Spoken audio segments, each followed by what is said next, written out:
Hi, yes, I'm Phil Crombie, and I'm the bass player for Bad Matrix, and I was also the engineer, producer, and I mastered the Bad Matrix album. So yeah, I was fully involved at all stages. I've known Rob for about 15 years through, started off depping for a covers band called Burn, and we soon became good friends and ended up forming a tribute band to Deeper Purple, together about 14, maybe 15 years ago as well. That was, so I must have known it for longer than that. Anyway, so yeah, he said that he had these demos from an old band he'd been involved with. It was called Bad Attitude, and asked if I'd help bring the music to life.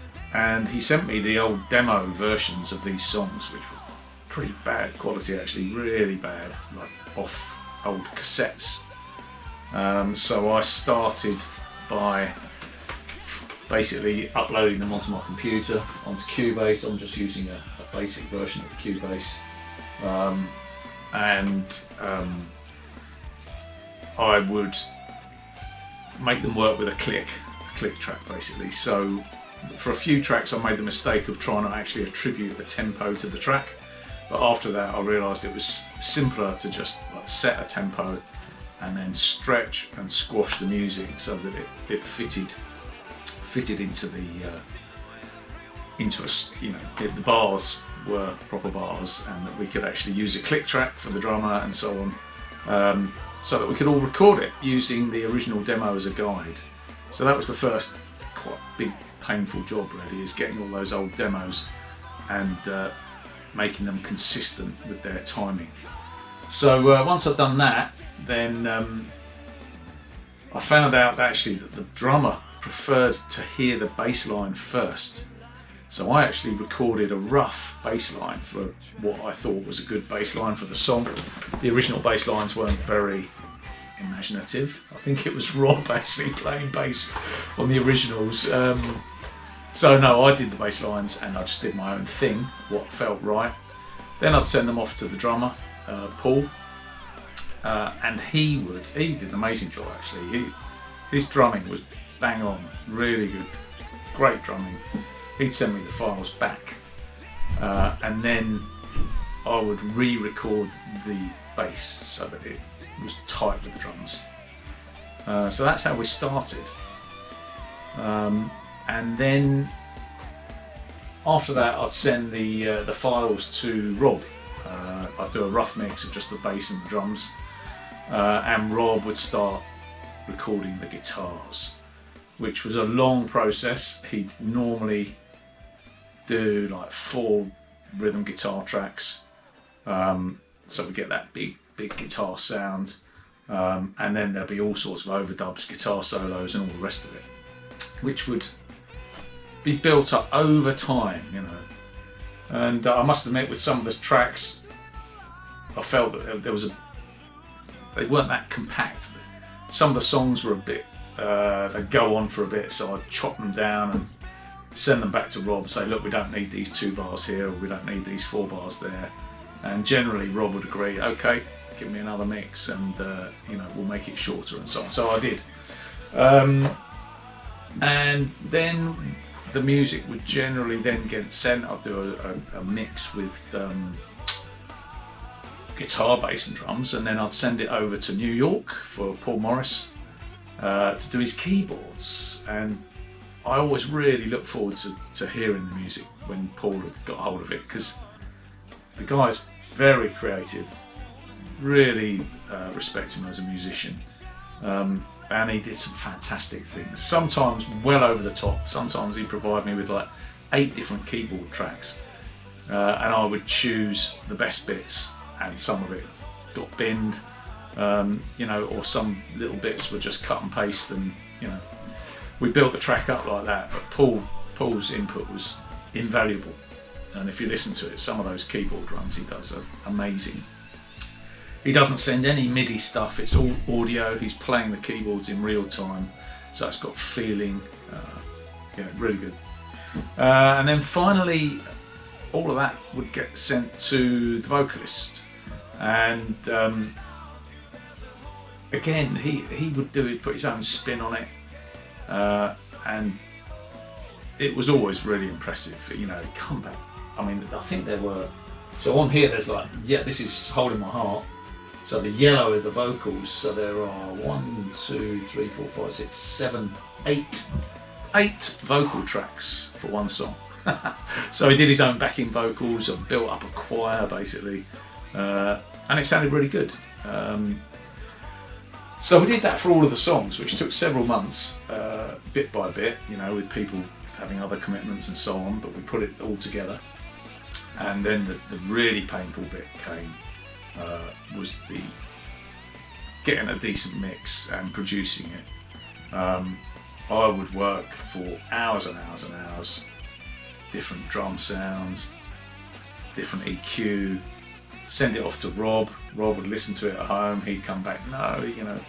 Rob listens to it on really big speakers at home, and I've only got these small JBLs and headphones and so on to listen here, and so there'd be some sort of frequencies that would really jump out of a big speaker that weren't jumping out here. So he'd say, no, you know, this note's booming out too much or whatever. So I'd adjust it, and anyway, at the end of it, we would always come to a happy compromise and agreement, and that's why Rob's down as the executive producer, because he certainly had a lot of input on it, on the overall sound. Sometimes it was just a sanity check for me, because I'd be here listening to the same song for hours and hours, and sometimes lose my way. Your ears get tired. And then came the mastering. So I haven't got any experience at mastering, to be honest. I'm a complete amateur. Tried my best, sent it off to a friend who is a professional recording genius, Gwyn Matthias, and he advised me to buy some new software, which I did. A very simple mastering plugin called Master Plan, and he gave me a bit of feedback on the mixes that I sent him and the mastering, how many luffs we should be looking at and all that sort of stuff, and I just did my best, and the feedback from the album has been great, you know, and Gwen helped with the actual producing the master file that goes off to the CD manufacturers, so that was very helpful of him, and we really appreciated his input and help. And everybody that's heard the album has kind of liked it. So even though I would argue that I don't really know what I'm doing when it comes to producing and mastering, I think it came out as kind of 80s rock, but it's so instantly likable. That's the great thing I think about it.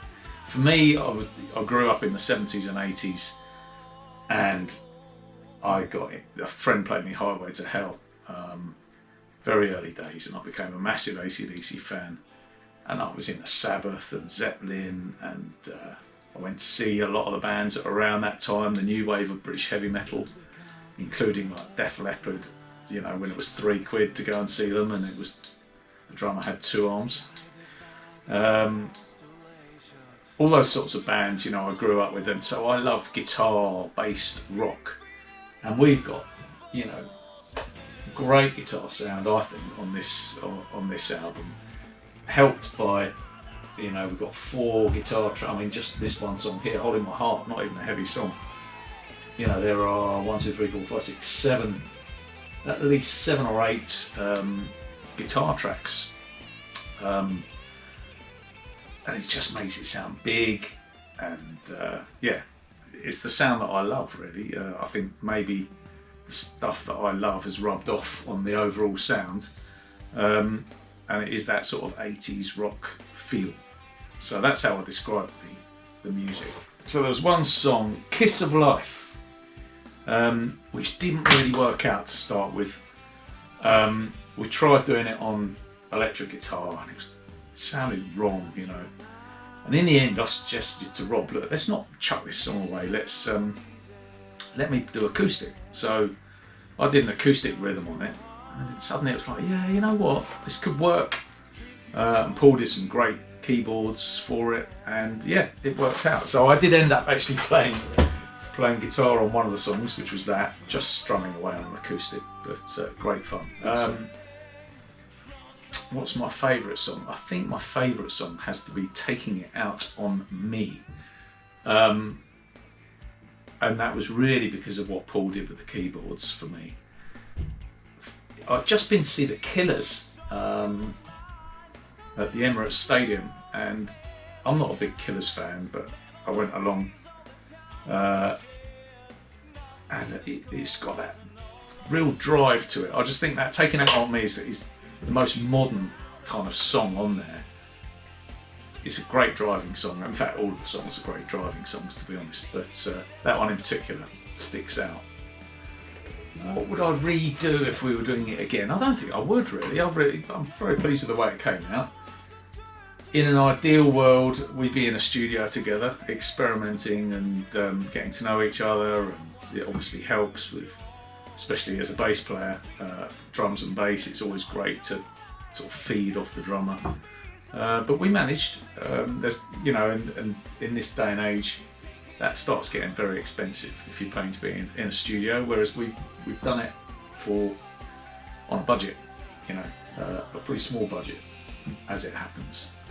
So I just hope that people enjoy it. There's a bit of nostalgia there, but you know, we need bands like this in the world, playing rock and roll really, with good musicians, a chance to show off here and there, and the songs are really easy on the ear, I think. Great driving music. Good old heavy rock without being over the top. That's how I'd describe it. Cheers.